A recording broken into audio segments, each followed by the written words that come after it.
punya anak kecil umur 11 tahun.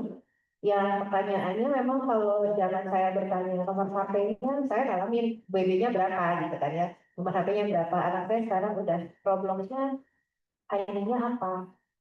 Terus eh, ya terpaksa mendengarkan permainan Roblox itu yang musiknya itu aja berputar gitu ya di PC. Dan itu memang jadi salah satu identitas baru yang eh, ternyata saya perlu beradaptasi. Untuk saya yang milenial kan jokesnya adalah saya dididik oleh baby boomer, oleh Gen X gitu ya. Saya mendidik Gen Z dan saya sendiri milenial. Tiga generasi yang cukup menarik. Mohon maaf Pak, saya masih muda, Pak, Bapak jangan main. Ini Pak Ari itu selalu berusaha sama usianya dengan saya gitu. Padahal mau tidak mau pengalaman aja 30 tahun loh. Pas saya bilang 30 tahun. Saya baru lewat dikit Pak dari 30 Pak. Ya, saya kan memulai dengan ya mungkin sebetulnya klise ya. Kok saya hanya ini lagi, tapi rasanya tetap menarik sekali.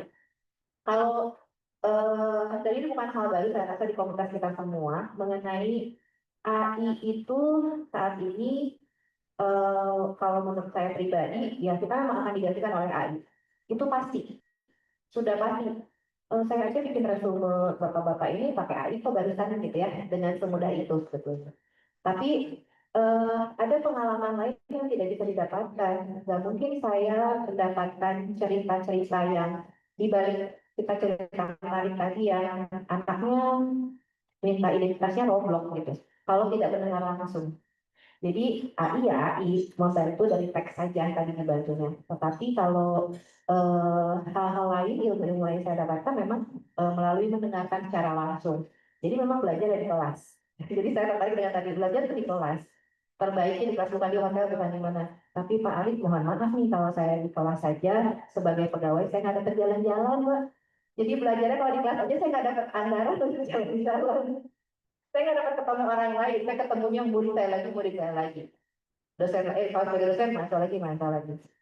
Nah, tapi pertanyaan sederhana sebetulnya. Saya ingin mendengar pandangan Bapak-Bapak sekalian. Kebijaksanaan seperti apa yang harus kita tularkan pada kita kan, kalau saya dosen, saya ketemunya mahasiswa umur-umur ya di atas 17 tahun juga.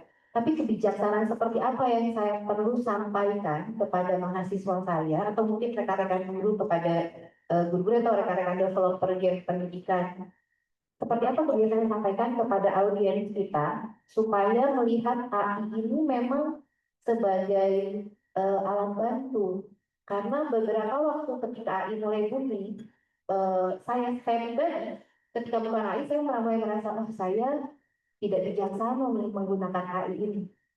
Karena terlalu sering menggunakan AI kadang-kadang ada masanya kemalasan itu datang. Itu di saya Pak, yang dilatih dari kecilnya justru bukan versi AI kan, bukan versi digital juga, saya dilatih dari versi manual kertas gitu. Nah, bagaimana anak-anak kita ke depan itu perlu kita tanamkan tentang kebijaksanaan itu menggunakan AI supaya eh, kita tidak jadi masyarakat tertinggal, kita tetap menjadi masyarakat yang maju, yang berjalan beriringan dengan kemajuan dunia teknologi dan dunia luar sana. Nah, saya berharap ada pandangan-pandangan menarik dari Bapak-Bapak yang mungkin nanti bisa ditanggapi oleh rekan-rekan sekalian yang ada di eh, ruangan ini. Dan setelah itu kita akan juga mungkin melihat ide-ide seperti apa yang muncul dari mana ini. Silakan Pak.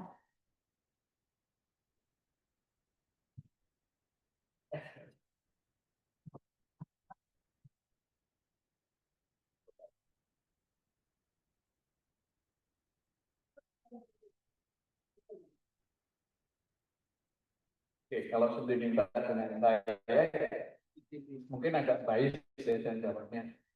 Saya kan fokusnya memang di isu-isu apa ya istilahnya relasi antara teknologi dan psikologi, sosial psikologi. Kalau kita melihat semua peradaban kan hampir semua setiap ada pertemuan atau hal yang baru di teknologi ini kan pasti ada yang diuntungkan dan ada. Nah, itu pasti lah apapun yang jadi. Nah, AI juga begitu. Nah, satu itu yang paling penting saya biasanya saya ajarkan kepada anak-anak kembali sampaikan ke Ibu ini. Kalau saya pendekatannya masih klasik, saya sebagai orang tua, we have to go to basic. Sebagai basic, bonding itu penting pada anak. Bonding pada anak, karena intinya gede. Ya, kita harus ada teman-teman atau mencuri waktu di mana anak-anak itu bisa apa ya menganggap dengan kita ini enggak barang yang asing gitu, karena lebih menarik daripada kita. Kita berkala perhatiannya. Jadi itu poin itu basic dan masuk ke momentum tertentu.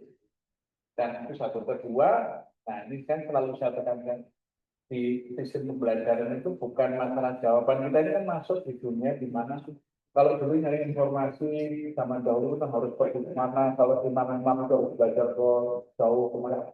Sekarang informasi kan lebih overdosis kan lebih banyak kita overdosis. Yang paling penting terkandang tentang perspektif. Ini harus memiliki perspektif. Dan untuk itu, ya memang harus belajar ini kepada hal yang basic. Dan saya kalau ya mungkin agak bias ya sama di di Singapura itu memungkinkan saya meminta anak saya pergi ke perpustakaan meskipun di mall gitu. Yang di mall, di situ ada perpustakaannya, mereka ambil physical buku, dan saya selalu membiasakan untuk diskusi itu tentang bukunya. Karena kemudian belajar nama orang, buku, dan perspektifnya, angle dia itu apa, what you learn itu apa. Nah, satu hal yang saya pelajari, saya bukan stok Singapura untuk beli ya. Di Singapura itu yang saya pelajari, kalau masalah well-being ini kurang lebih. Jangan olahraga. Di olahraga yang di Singapura itu kan anak saya cuma, ya apapun olahraganya, main bola. Kalau kita namanya pelajaran olahraga, ya sudah olahraga aja. Dia itu ada namanya reflection. Jadi kita nendang bola. Kenapa nendang bola itu jelek? Kenapa bagus? Kalau kamu ngajarin orang lain nendang bola, harusnya mereka seperti apa? Jadi diajari, nah kemampuan untuk reflektif ini yang saya kira dan saya mengalami sendiri di tim saya di Indonesia itu yang kalah itu sebenarnya reflektifnya gitu. Kayak misalnya AI yang tidak bisa dipunyai AI itu reflektif. Kalau seperti saya ikutin itu, kalau Mas Eko kalau di AI itu jangan nanya sekali, harus nanya berkali-kali dengan promotornya itu 5 hanya gitu. Misalnya Google saya, saya di Pak Ali, ada suara Pak. Misalnya lagi, how do we know kalau Pak Ali di sekolah ya saya itu ya dari mungkin saya nggak tahu Pak ya nanti kita namanya teori of knowledge SMA udah ada belum teori of knowledge belum teori of knowledge itu teori of knowledge itu gimana kita tahu ini pengetahuan gimana itu di konteks kita di perspektif contoh saya orang Jogja anak saya itu kalau pulang ke Jogja itu ibu saya nenek saya jadi nenek mereka itu dia lelaki itu kalau di Jogja sekarang itu ada tempelan di mana itu jalanan itu selalu lelaki yang baik adalah yang bangun pagi dan sholat subuh. Nah, nenek kan itu saya tuh lelaki itu untuk konteks Jogja dan wilayah itu mungkin lelaki yang baik bangun pagi dan sholat subuh. Tapi kalau di Australia kan enggak. Kalau di Singapura kan enggak. Jadi memahami knowledge itu konteks spesifik exact knowledge. Ini jargon, ini alat untuk itu loh yang sebetulnya untuk kita paham. Keep questioning, itu agak kita ya makanya itu kan makanya itu yang bagaimana we don't take for granted meskipun itu AI gitu. Maksud saya begitu. Itu saya kira itu yang saya nggak ngerti di ilmu pendidikan skill apa.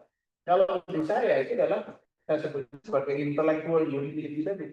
Kita punya apa itu namanya ya kerendahan intelektual yang selalu learn, unlearn, relearn harus kayak gitu terus. Itu si atlet software ya. Atlet software semua itu kita harus belajar, relearn, unlearn, apa urutannya? Relearn, betul kan? Pelajari lagi dan apa? Dan itu refleksif berperan. AI tidak bisa melakukan refleksi. Saya kira itu. Menarik. Saya mau jawab panjang itu ya, saya mau jawab panjang tapi kesempatan untuk yang lain itu bapak-bapak silakan pandangan bapak-bapak.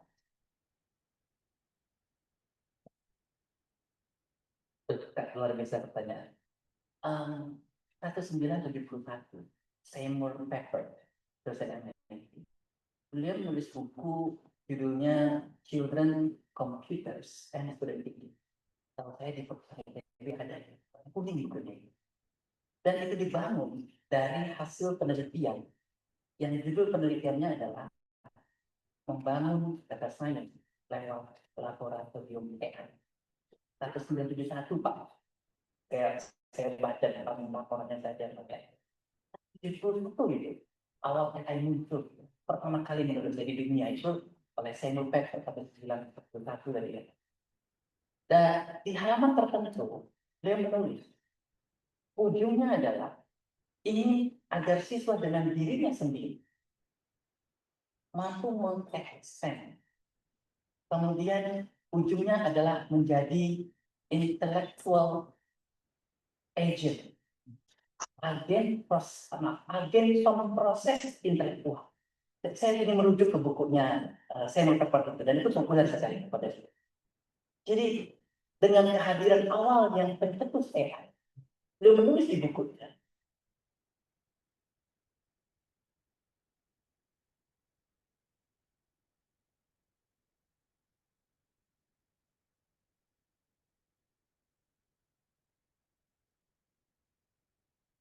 Trial.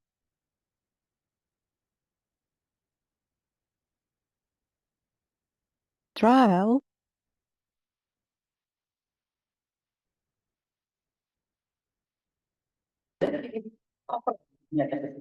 Jadi saya melihat dengan kehadiran AI ini, bagaimana memastikan agar siswa tetap menjadi agen pemproses intelektual yang irreversible, tidak dapat digantikan gitu, oleh produk-produk teknologi. Maka syaratnya adalah agen pemproses intelektual ini harus terus berbiasa. Ketidakmampuan dari AI adalah membangun dialog. Maaf Kak, ini pengalaman saya pribadi Pak. Paper masuk nih Pak. Kita tahu buat AI. Cari dulu AI yang lain Pak. Jadi mesin gitu Pak. Baru kita review secara manusiawi. Ini sudah terjadi ini. AI itu bikin paper humanizer kan. Dan kita terima oleh gitu. Bentar. Kita kirim dulu ke AI itu cek dulu nih gitu. Baru kita bakal ini. Kita sudah sampai di level itu.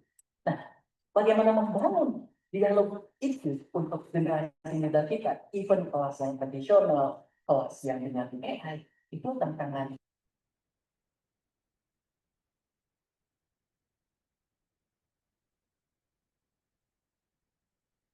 Diajarkan di kelas, kita akan gunakan kelas sebagai bagian dari the way of associated living, mengajarkan cara hidup bersama.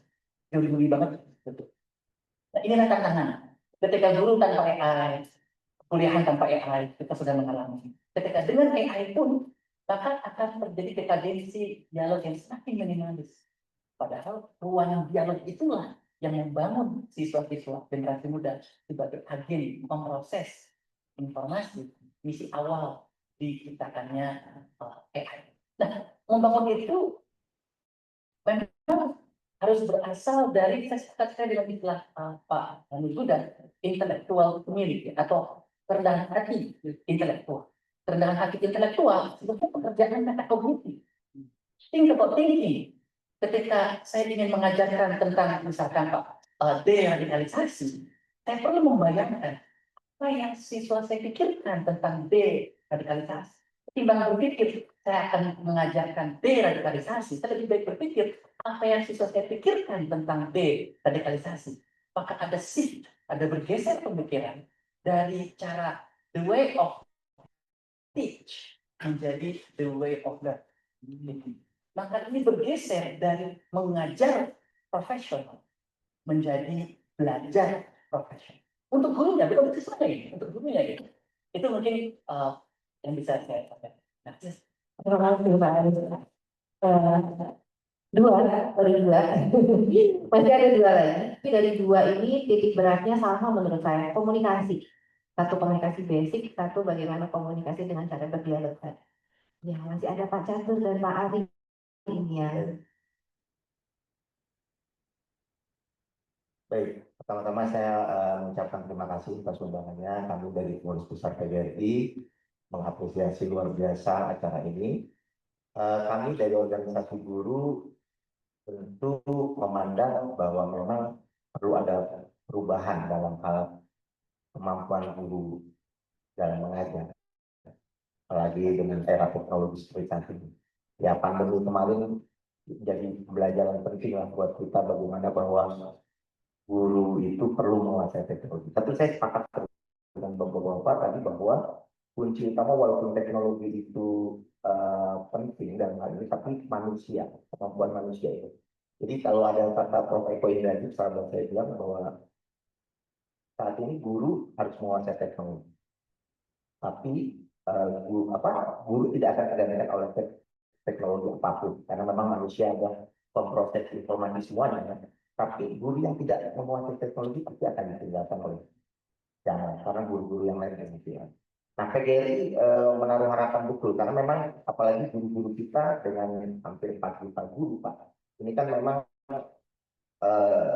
istilahnya generasinya udah banyak yang berbeda-beda ya. Tapi guru-guru yang sekarang ini mungkin juga jauh lebih mahir teknologi dibandingkan mungkin guru-guru zaman dulu ya. Dulu zaman dulu saja, mohon maaf mungkin Pak, zaman PPG zaman beberapa puluh tahun yang lalu, megang mouse aja mungkin masih pada ini Pak ya, di zaman dulu. Tapi sekarang sudah banyak perubahan-perubahan dalam guru-guru sekarang dalam penguasaan teknologi. Jadi apalagi di era AI sekarang, maka guru-guru juga pun harus betul-betul, kami dari organisasi guru sangat concern bahwa guru-guru ini juga memang harus betul-betul paham tentang teknologi dan apalagi juga mengetahui menggunakan tugas siswa. Guru nggak menguasai, maka pinteran muridnya, apalagi dia memberikan pertanyaan-pertanyaan tadi seperti Pak Ari ngobrol dengan Pak Ari panjang lebar, pertanyaan-pertanyaan yang model lama yang mudah dijawab oleh ChatGPT itu, maka tidak akan ada, apalagi guru nggak tahu bahwa ternyata itu adalah hasil ChatGPT. Oh bagus aja misalnya gitu. Nah ini juga problem penting dalam pembelajaran di kelas. Jadi kami memang mendorong, apalagi PGRI punya Smart Learning and Character Center yang ingin juga mengubah paradigma berpikir guru yang lama ke yang baru, bahwa teknologi ini sangat penting dikuasai bagi era digital saat ini. Jadi guru juga harus betul-betul tampil ke depan dalam hal penguasaan teknologi, terutama soal AI. Jadi jangan, nah saya kebetulan juga seorang penulis Pak, jadi saya agak prihatin juga sekarang ini. Saya dalam beberapa kesempatan ini banyak orang mendadak menjadi penulis dengan hebat gitu ya. Padahal itu ternyata setelah tadi dicek dengan AI lagi, ini adalah 90% ada AI, 80% AI dan sebagainya. Kita memang harus perlu cek and recheck lagi ya ternyata. Kebetulan saya juga pengelola di majalah Suara Guru, banyak sekali tulisan-tulisan yang masuk ternyata juga ada hasil AI. Jadi ini menandakan bahwa penggunaan AI yang bijak ya, bukan hanya alat baru, tapi dia juga malah jadi tujuan. Nah ini yang harus kita ubah gitu ya, mungkin bahwa AI jadi tujuan segalanya, sehingga produktivitas, kekritisan, kreativitas itu kan juga nanti khawatir siswa kita juga akan menurun kalau kita dulunya juga tidak mengantisipasi hal itu. Jadi penggunaan AI ini memang juga kita tidak bisa lepas di dalam hal pembelajaran, tapi bagaimana kita mendorong siswa ini tadi, jadi supaya dirinya juga bisa tampil lebih berkomunikasi di kelas dengan siswa dan bagaimana berdialog yang lebih dalam. Apalagi sekarang pemerintah melalui Kementerian Pendidikan dan Kebudayaan kan menggelorakan pembelajaran mendalam. Nah, bagaimana pembelajaran mendalam ini betul-betul bisa diimplementasikan di kelas kalau pola berpikir gurunya masih pola pikir fixed mindset yang dulu itu tidak akan mudah, tidak akan mungkin terlaksana. Jadi untuk ke depan PGRI memang menaruh harapan bisa berkolaborasi dengan bapak-bapak hebat yang ada di sini untuk meningkatkan kualitas guru, Pak. Jadi yang paling penting untuk hal ini di pendidikan ini nomor satu adalah peningkatan kualitas guru dalam hal penguasaan teknologi ini. Karena belum semua faktanya memang ini. Apalagi kalau kita lihat seluruh Indonesia, walaupun disebar banyak alat-alat piranti yang teknologi yang bagus ya, apalagi sekarang disebarkan seluruh Indonesia sekolah-sekolah oleh pemerintah IFT itu, TV-TV semua sekolah disebarkan. Tapi kalau tidak, bagaimana menggunakannya secara baik, kontennya tidak disiapkan, sumber daya manusianya tidak disiapkan, maka apa yang harapan pemerintah untuk meningkatkan kualitas pendidikan tidak akan tercapai karena TV-TV nanti hanya akan jadi ajang untuk nonton YouTube atau nonton Netflix gitu atau untuk latihan nyanyi gitu. Nah ini yang tidak PGRI tidak ingin. Guru-guru kita harus betul-betul bisa memanfaatkan piramidnya. Nah ini butuh butuh apa namanya pelatihan secara berkelanjutan, kemudian juga ada perhatian dalam hal peningkatan sumber daya manusia. Oleh karena itu kami menaruh harapan besar mudah-mudahan nanti ke depan bisa bekerja sama dengan ITB untuk melatih guru-guru kita yang terutama di PGRI. PGRI ini punya 5.000 sekolah dan perguruan tinggi 50 yang mungkin kalau betul-betul didorong soal peningkatan sumber daya manusia dengan bantuan ITB nanti akan sangat baik untuk memajukan pendidikan. Jadi intinya guru tidak boleh anti AI, tapi guru justru harus bagaimana bisa memanfaatkan AI itu dan bisa mengajarkan yang menyampaikan kepada siswa bagaimana penggunaan AI yang benar-benarnya sehingga daya kritis tadi seperti disampaikan oleh narasumber sebelumnya kreativitas dan sebagainya ini tidak tumpul. Nah, itu melalui harapan dengan PGRI seperti itu. Terima kasih. Baik, tepuk tangan untuk Pak Catur. Mimpi besar Indonesia ya Pak memang menyamaratakan kemampuan seluruh pengajar, tidak hanya guru tapi juga dosen, supaya tidak hanya Jawa sentris ya, bisa sampai ke ujung-ujung Indonesia sana sama semua mampu. Satu lagi, Pak Adi, bagaimana Pak Adi? Katanya bosan.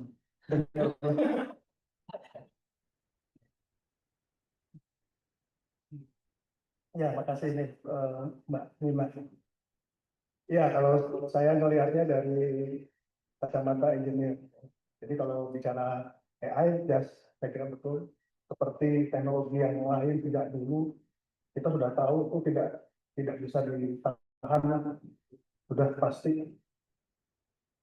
Nanti ada saat ketika semuanya memang terkait sama AI, dijawab sama AI gitu ya. Dan jawabannya jauh lebih bagus daripada gurunya sendiri. Itu sudah akan pasti terjadi. Masalahnya kita sebagai yang buatnya itu sebenarnya punya kualitas integritas. Jadi memang mau tidak mau AI itu buatan kita yang memang harus kita gunakan untuk bisa membuat perasaan kita ya, sudah pasti. Sekarang pun tinggal kita harus pelajari cara pakainya. Nah, cara pakainya tadi sebetulnya sudah mulai terasa oleh kita masing-masing. Kalau buat Bu Nina kan digunakan untuk kebutuhan pekerjaannya, iya kan?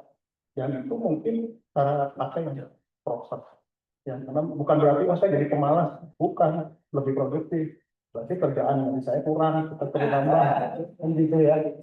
Lebih cepat, kira-kira gitu. PhD jadi hasilnya 3 kali lipat lebih banyak kan gitu ya Pak ya. Tapi itu gunanya AI. Dan ketika pada posisi seperti Bu Nina yang sudah punya profesi, itu jadi sesuatu yang tools yang digunakan. Termasuk ketika memahami kelas. Ya. Kalau ada sekian banyak hasil kelas, kita nanya kan, dari ujian yang banyak dari 100 murid, yang tidak mungkin kita analisa satu persatu. Waktunya nggak ada kalau pakai tenaga manusia. Tapi kita bisa buat form yang mencoba memahami dinamika kelasnya. Semua data ujian masuk, kemudian kita mulai bertanya, berdialog. Yang bisa dialog cuma orang yang ngerti. Ya, sama AI dialog itu persoalan yang completely different thing dibandingkan sekedar ngeprompt. Harus tahu apa yang ditaruh. Dan AI memang tadi pinter sekali, tapi dia sebenarnya nggak punya tujuan. Mau apa? Gitu. Nah, anak-anak kita seperti yang tadi Mas Nurul udah bilang, memang harus diajari untuk memahami tujuan.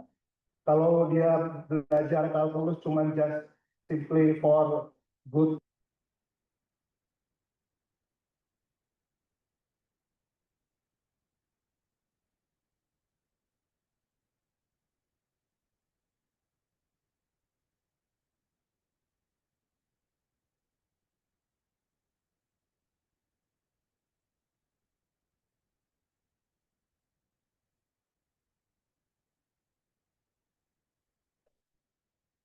ada dialog yang hanya bisa kalau dia sudah belajar dari dasar.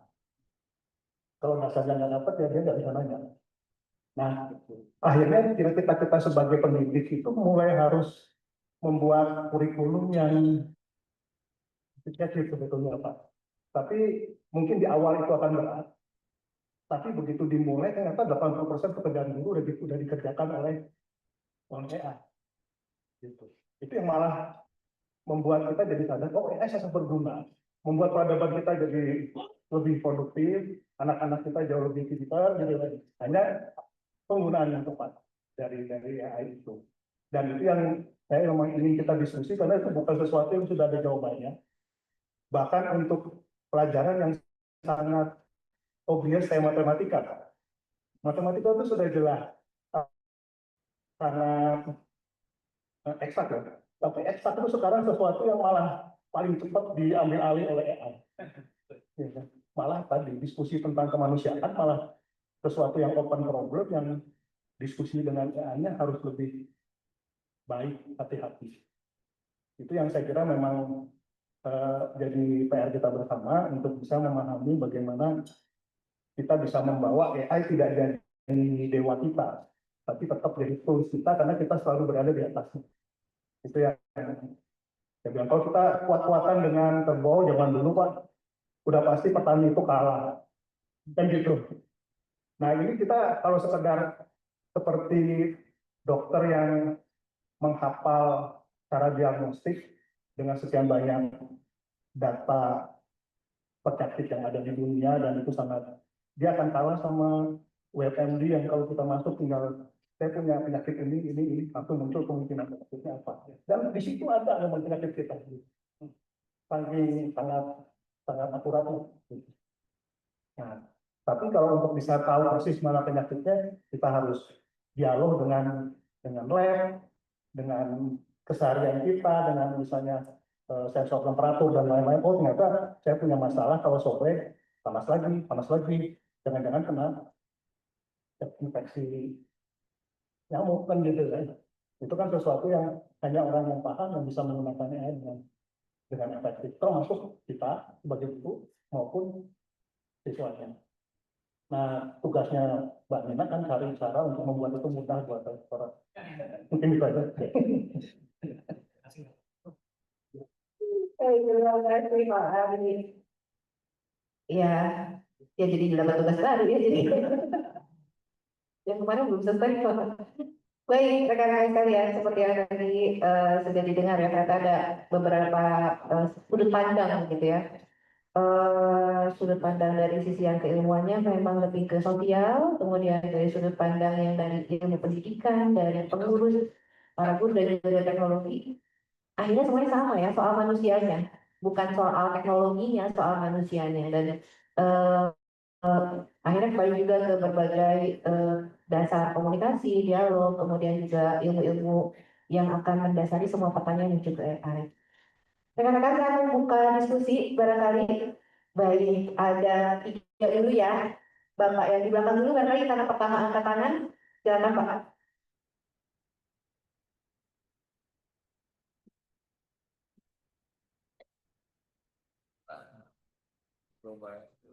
Ya, terima kasih atas kesempatan yang telah diberikan kepada saya untuk bertanya. Perkenalkan, nama Justinus Tampu Bolon.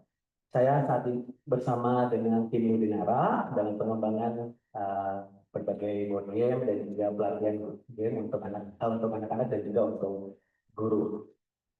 Sungguh sangat menyayat hati ketika forum ini dalam pertanyaan tadi selalu menyinggung guru sebagai apa yang harus dilakukan sebagai bagian dari dirinya untuk mengembangkan dirinya memahami perkembangan AI hari ini kepada anak-anak yang juga berkembang dalam dunia baru dan jadi jenis baru menurut Pak Muda tadi. Harusnya yang kita kritisi adalah bagaimana pendidikan calon guru yang selama ini dilakukan oleh dosen-dosen kami atau dosen-dosen kita yang justru harusnya melahirkan itu. Tadi Pak Arif menjelaskan dalam sebelumnya, maaf saya mengkritisi ini, karena inilah pentingnya ada forum ini untuk kita ada dan mendiskusikan ini. ketika membuka program kelas bagi guru yang kemudian diriset pada saat pendidikan guru, apakah tidak berpikir kenapa tidak diawali di pendidikan di universitas yang menghasilkan calon guru itu sendiri? Ketika melihat bahwa guru selama ini dituntut dari kurikulum, saya 15 tahun menjadi guru. Setiap pelatihan, setiap forum, setiap mengikuti forum pemerintah, universitas, komunitas apapun, yang dituntut selalu adalah guru. Tapi pertanyaannya, apa pendidikan guru, calon guru yang pernah dihasilkan sampai sejauh ini? Saya dilakukan dosen-dosen kita. Saya mengatakan ini mungkin dalam keadaan yang sangat terbatas pengetahuan saya. Tapi berdasarkan pengalaman saya dengan beberapa guru-guru kami, yang kami satu hati, selalu kami mau berinisiasi. AI berkembang teknologi, kami sangat mengasihkan mata, tapi tidak sejuk di hati. Kami ikuti, tapi tidak pernah ada hasil yang maksimal. Ketika anak tidak mendapatkan potensi yang seharusnya di tengah berkembangnya AI, justru guru juga yang disalahkan. Terima kasih.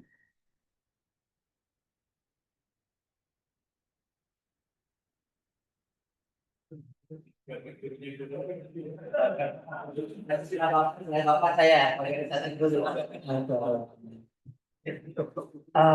Dulu Andrea Skethert, Sekjen OECD Pak, beliau menulis dan sekali-kali mengatakan tidak mungkin kualitas suatu kelas, pendidikan kelas melebihi kualitas guru. Tidak mungkin.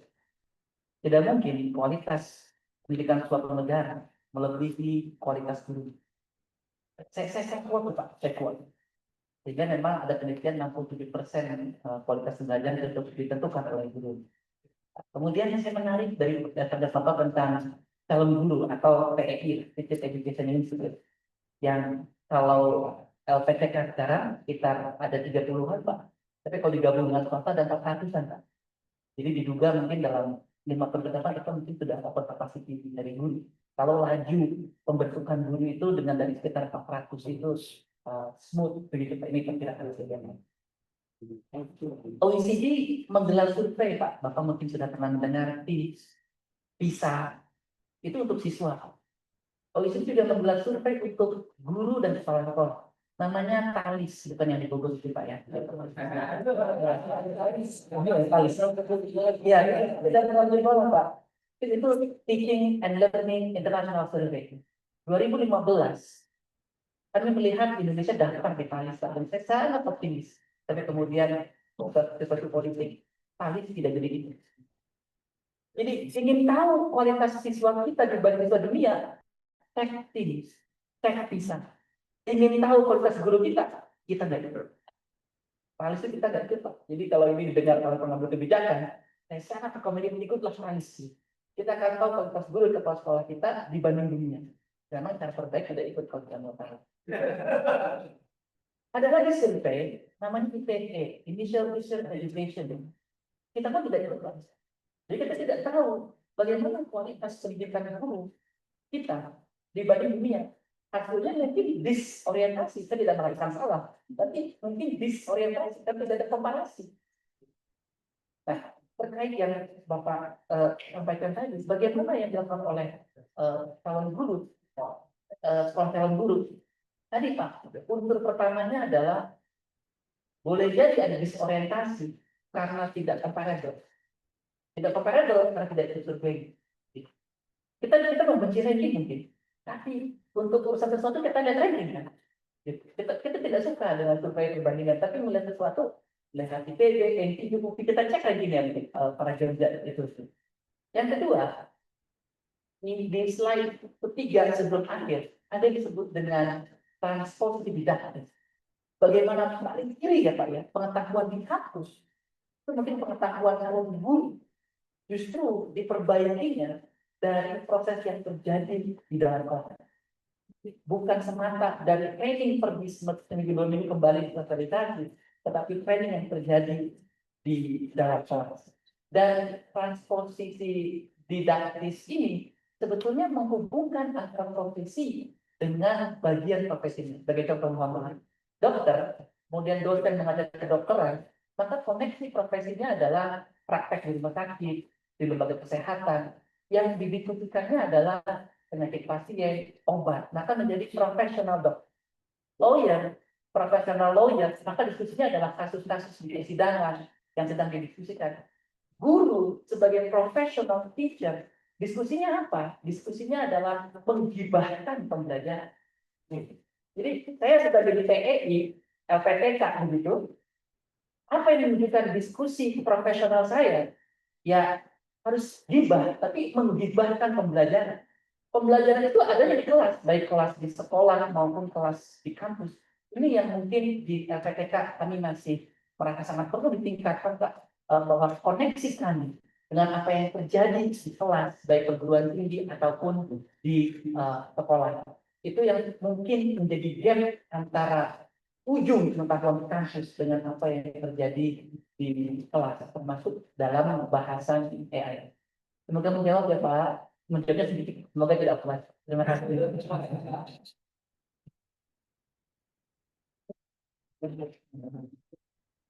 Ya, menarik ini.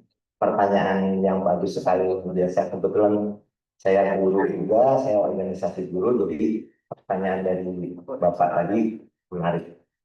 Apa yang disampaikan Pak Ari tadi kait dengan LPTK memang tidak lepas juga dari kebijakan pemerintah kita memang. Sampai saat ini, tadi juga ngobrol dengan Pak Ari, kita itu nggak punya namanya roadmap pendidikan. Roadmap pendidikan mau 5 tahun ke depan mau apa, 10 tahun ke depan mau apa, 15 tahun ke depan apa yang akan dicapai, sementara belum ada ya Pak Ari, setahu saya. Blueprint pendidikan kita ya, setahu saya belum ada di Indonesia. Sampai saat ini Pak, belum ada. Kemudian kemunduran kita juga dalam hal ini yang PGRI kritisi ya Pak. PGRI kritisi terutama kalau mungkin saya sering menulis di Kompas, 3 hal yang menyangkut soal permasalahan guru ini. Ada 3 hal. Yang pertama adalah soal kompetensi. Yang kedua kesejahteraan. Yang ketiga perlindungan. 3 hal ini mau nggak mau bagaimana kita mau menghasilkan pendidikan yang bermutu kalau gurunya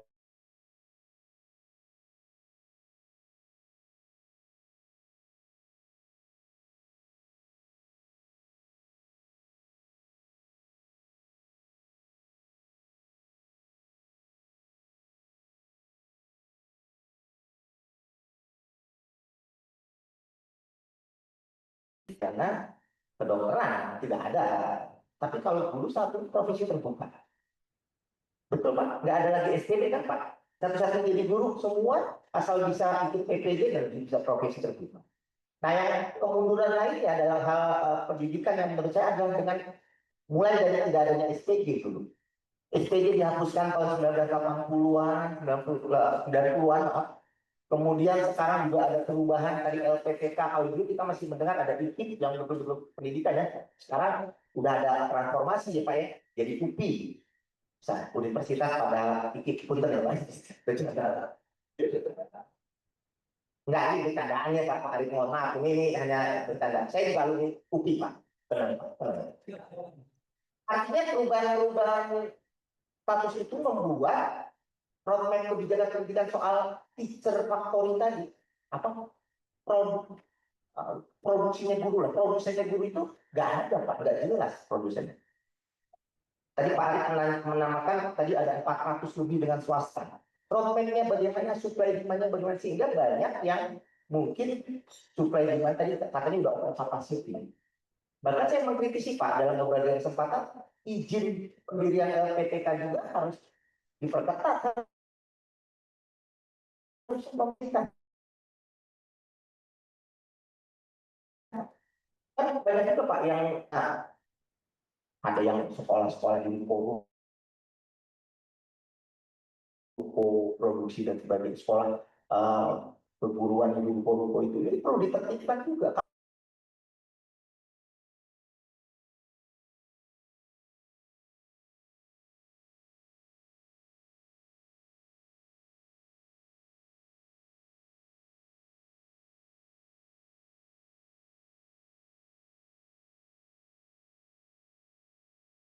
fullnya bagaimana. Kebijakan pendidikan tentang sekolah memproduksi guru ini harus diperbaiki. Juga perbaikan kualitas dosen. Dan jangan lupa kesejahteraan dosennya juga ya Pak. Ini penting juga. Nggak semua dosen sejahtera seperti Pak Arief misalnya. Iya, masih banyak dosen-dosen yang juga kurang sejahtera Pak. Ini fakta Pak. PGRI bicara ini fakta. Karena banyak juga guru dan dosen yang memang kalau dibandingkan negara-negara maju, kesejahteraannya kurang. Bagaimana guru-guru mau beli buku, guru-guru mau ikut pelatihan-pelatihan yang berbayar kalau dia tidak punya kemampuan finansial yang cukup. Dosen juga demikian.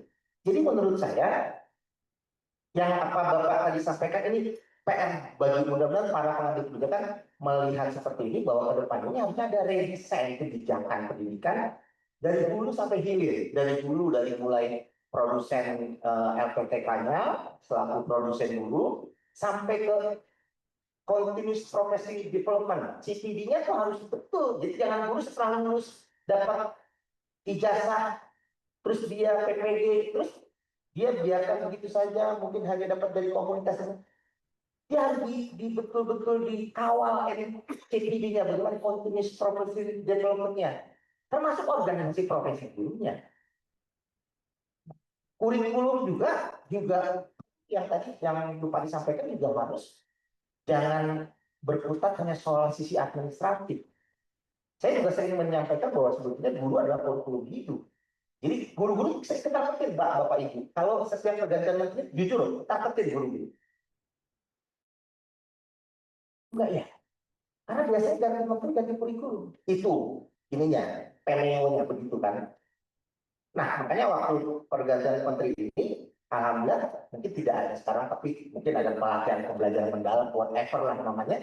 Tapi yang penting tadi menurut saya 3 hal tadi, dari mulai kompetensi, pelatihan berkelanjutan guru itu harus terus digalakkan melalui komunitas, melalui organisasi profesi guru seperti PGRI.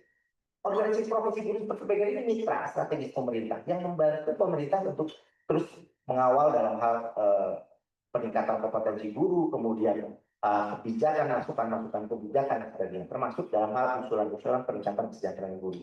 Jadi bagi PGRI bukan hanya memperjuangkan soal kesejahteraan guru sebetulnya, tapi bagaimana guru-guru juga betul-betul ditingkatkan profesionalismenya melalui perhatian terhadap dari mulai produsen gurunya sampai pelatihan berkelanjutan dan sebagainya. Dan jangan lupa pelindungan guru. Bagaimana rekan-rekan guru bisa nyaman dalam mengajar. Kalau misalnya dia kadang harus berhadapan dengan LSM, berhadapan dengan aparat hukum dan sebagainya. Nah, ini yang memang perlu PR kita. Jadi sekali lagi, menurut saya untuk menjawab pertanyaan Bapak ini, bahwa perlu ada blueprint kebijakan pendidikan. Jangka pendek kita mau pendidikan kita tuh seperti apa sih? Muridnya bagaimana? Gurunya bagaimana? Jangka menengahnya bagaimana? Jangka panjangnya bagaimana? Sehingga ada ukuran-ukuran yang jelas. Jadi jangan sampai ada lagi setiap ganti menteri, ganti kebijakan, ganti kurikulum dan sebagainya. Saya rasa kalau ada roadmap kebijakan pendidikan, baik dari mulai hulu sampai hilir, dari mulai LPTK sampai ke kurikulum sampai ke kesejahteraan, maka siapapun menterinya pasti punya guidance, punya GBHN dalam kita di GBHN halu-halu yang dalam pendidikan. Seperti ini loh, nanti 5 tahun. Dan saya juga mohon maaf Pak, saya agak punya pola pikir yang berbeda. Kita memang survei tadi betul, bisa betul. Kurang asing kita perlu untuk refleksi terhadap pendidikan kita. Tapi kita jangan terlalu mendewa-dewakan hal itu yang menjadi utama. Tapi kita lupa PR ke dalamnya dalam 3 hal tadi. Bagaimana pembenahan soal kompetensinya, kesejahteraannya, dan perlindungan guru. Jadi jangan bermimpi kita ikut tips bisa atau apa tadi Pak, yang guru talis, kita ikut talis terus jadi punya talis yang tinggi kalau guru dan dosennya gajinya rendah. Nggak akan mungkin menurut saya. Gaji masih ada guru yang di bawah 1.500.000. Bagaimanapun dia punya anak keluarga. Ibaratnya gitu Pak, bagaimana dia akan menghasilkan anak didik yang berkualitas kalau anak kandungnya sendiri tidak bisa bersekolah yang baik. Ini analogi yang sederhana seperti itu. Itu soal sejahtera. Tapi kami PGRI tidak perlu berjuang untuk sejahtera. Kita pengen guru-guru terus dilatih. Makanya kami mendorong guru-guru terus belajar sepanjang hayat. Jangan berhenti belajar. Mendorong guru-guru untuk menulis, berkarya dan sebagainya. Nah, di era AI inilah tantangan kita bagaimana juga harusnya kurikulum juga menyesuaikan. Itu mungkin jawaban saya, Pak. Terima kasih. Mohon maaf kalau panjang lebar.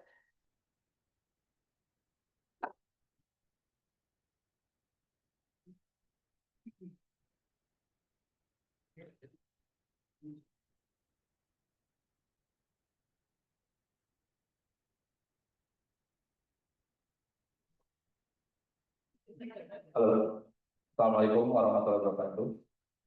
Saya coba dalam waktu 1 menit. Bapak yang terhormat, saya menyitir sahabat Ali. Ajarkanlah anakmu sesuai dengan zamannya. Juga John Dewey bahwa pendidikan adalah kehidupan itu sendiri. Jadi pada intinya kepada yang terhormat Pak Ari, Pak Nur, Pak Arif dan juga Bapak dan PGRI, kita mungkin melihat circle influence kita masing-masing. Bagaimana kita menerapkan mulai dari keluarga, perihal AI, big data, dan juga bagaimana bahwa bangsa ini bisa besar melihat kemungkinan untuk bisa berjuang melalui pendidikan. Jenderal Sudirman, kemudian juga kita lihat dari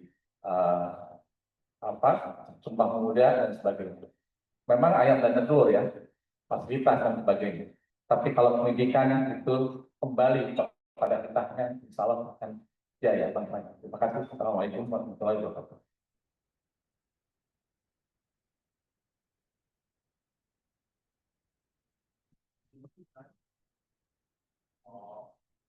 Ya, saya setuju Pak. Dan konsep pendidikan ada kasta, ITB lebih oke daripada sastra. Itu kan hanya setelah revolusi industri. Jadi dulunya kan nggak ada itu. Jadi kebutuhan belajar teknik itu karena kemudian lebih ke arah kapitalisme di sini. Tapi kalau tadi sama yang sudah sebutkan dengan kata Ali itu kan juga ada kuadran. Ali kan membagi orang belajar itu menjadi 4 rojul. Yang paling tinggi itu kan rojulun yadri wa yadri anak dia. Seorang lelaki yang dia seorang yang dia tahu dan dirinya itu tahu. Itu paling top. Dia tahu dan dia ingin tahu dan berbagi kepada hari. Yang kedua, rojulun la yadri. Lelaki yang nggak ngerti, dia nggak ngerti nih orang. Nggak ada lelaki orang yang nggak tahu. Wa yadri anahu la yadri. Dia tahu atau dirinya nggak tahu. Itu nomor 2. Nomor 3, rojulun yadri, lelaki yang tahu. Walayadri anahu la yadri. Dia tahu, tapi nggak tahu kalau dirinya tahu. Nah, banyak orang yang privilege, mendapatkan kesempatan terulang, macam-macam yang ada privilege. Dia nggak ngerti kalau dia itu privilege. Yang nyebelin yang paling terakhir ini. Rojulun la yadri. Walayadri anahu la yadri. Dia itu nggak tahu. Nggak tahu itu. Nah, kan kita menggeser kuadran-kuadran itu kan. Nah, disitulah kita sebagai umat Islam, kalau kita merujuknya dalam teologi Islam, memang tidak ada pilihan lain kecuali iqra, membaca. Dan membaca tidak direduksi kepada nanti gerakan literasi saya. Tidak dibaca kepada yang tertulis. Ketika Rasulullah diminta untuk membaca, makna dikorek, saya nggak bisa baca dia. Saya nggak baca tulisan, kan begitu. Tapi kemudian membaca realita, reflektif, dan ironisnya, literasi yang kita pahami, kita selalu mengikuti. Saya kan agak sedih ya. Alhamdulillah Indonesia itu kan ranking 2 ya literasinya. Ranking 2. Dari mana, Mas? Dari bawah. Dari bawah. Kalau kita pakai literasi barat atau itu kita akan sedih. Tapi ada jenis literasi lain, misalnya ya, karena anak pesantren itu bahasa masailnya keren banget. Baca-baca kitabnya keren banget. Dia masa nggak masuk literasi? Ya. Nggak masuk itu, nggak masuk literasi. Literasinya, kalau di masyarakat di sini, saya kan juga melihat bagaimana perkembangan masyarakat Sunda, terutama dari pesantren. Pesantren yang dulu mengadopsi bahasa sampai pakai pegon, memang nggak pegon itu terjadi dia sampai sekarang. Oke, kembali kepada literasi. Kalau kita fokusnya literasi itu di barat, di tulisan barat, ya kita akan negatif. Ada literasi lain, orang Jawa atau orang Sunda itu misalnya pakai tari, pakai patung, pakai apa. relasi itu. Nah, kita kan selalu relasinya itu barat gitu. Makanya gerakan dari kita harusnya kita bicaranya post colonial approach, pendekatan yang jangan kolonial lagi. Kita barat. Barat itu apa dong barat? Barat itu kan konstruksi maju. Tapi kalau orang nggak paham sejarah, orang Australia itu namanya, wow, dia in the Western education. Sejak kapan Australia di barat? Nah, ini kan nggak ada di barat ya. Nah, itu kan kita barat itu juga socially constructed. Eropa Barat itu konsen. Nah, itu maksud saya begitu. Makanya saya juga setuju dengan kata-kata kita sebagai umat. Tapi agama apapun juga mengajarkan kita untuk banyak membaca, melakukan refleksi. Ya, kalau saya mungkin dari pesantren ya, kan tradisinya Imam Syafi'i itu bagus. Imam Syafi'i itu selalu mengatakan begitu. Apa itu? Madhabi suwabun, ya kita minum adalah khata. Pemahamanku hari ini, madhabku itu betul. Tetapi ya kita minum adalah khata. Tetapi ada kesalahannya. Jadi pemahaman saya, pemahaman tentang fisika apa atau whatever education hari ini itu benar. Tapi yang kita minum adalah khata. Mesti ada kesalahannya. Wa madhabu khata. Kalau kita berdebat atau ini, pemahaman dia ini tidak benar deh. Ya kita minum ala shawab, berarti mengandung kebenaran. Makanya dalam tradisi Ahlus Sunnah wal Jamaah itu al-akhdhu bil jadid, muhafadzatu shalih, wal akhdhu bil jadid al-asl. Dari pengajian yang jadi maksudnya tradisi keilmuannya begitu. Jadi jangan kita, kalau saya bagus keilmuannya itu keilmuan literasi barat, saya sakit hati, Pak. Itu nomor 2. Tapi saya bukan sombong, saya kan benerin PSI-PSI-nya anak-anak NTU. Dan kan lumayan ini kita gitu, ini nggak on amat kita ini sebenarnya kalau dari PSI. Maksudnya kalau kita maksud kita, saya tetap menggunakan jenis literasi yang saya dapatkan di pesantren itu tadi untuk membaca literasi barat. Yang intinya itu questioning. Kita mengambil, jadi maksud saya, kalau kita stick dengan literasi barat aja yang kita pakai, selamanya kita nggak akan kalah di kompetisi. Menurut saya begitu. Dan sekarang alhamdulillahnya Pak ya, kebetulan saya dari konsultannya UN di banyak negara. Nah, di negara-negara berkembang di UN, itu sudah nggak mau lagi itu terima instrukturnya bule Pak. Karena lu ngomong aja itu demokrasi negara lu nggak benar gini. Mereka mencari yang coklat-coklat kayak saya ini. Coklat Muslim, jadi perspektifnya nggak berbeda. Melihat tentang human rights. Jadi menurut saya ini hiburan buat kita Pak. Kalau kita ini masalahnya banyak, tabungan penderitaan kita itu lebih cukup. Nah, tabungan penderitaan. Saya kira kalau siapapun yang pernah pergi ke luar negeri, modal terbesar orang Indonesia kalau sekolah itu bukan pinter, resilience. Karena tabungan penderitaan banyak. Makanya saya ke Inggris, kemana, enteng aja, gue lebih susah di Indonesia cuma beginian doang. Nah, usaha apa dia buat kulitin, apa dia gimana?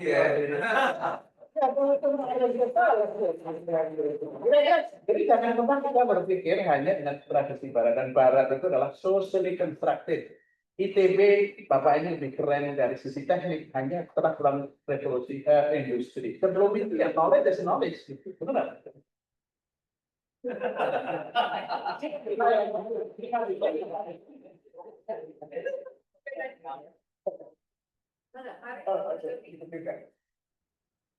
Ya, ya mungkin saya pertama diskusi tentang ini ya, penderitaan guru tadi ya.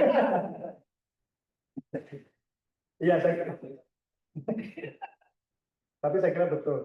Mas Nurhuda ini cerita memang saya sih melihatnya sebagai yang ini sebenarnya praktis-praktis saja. Jadi kalau kita lakukan sesuatu ya lihat kemaslahatannya, kan gitu ya.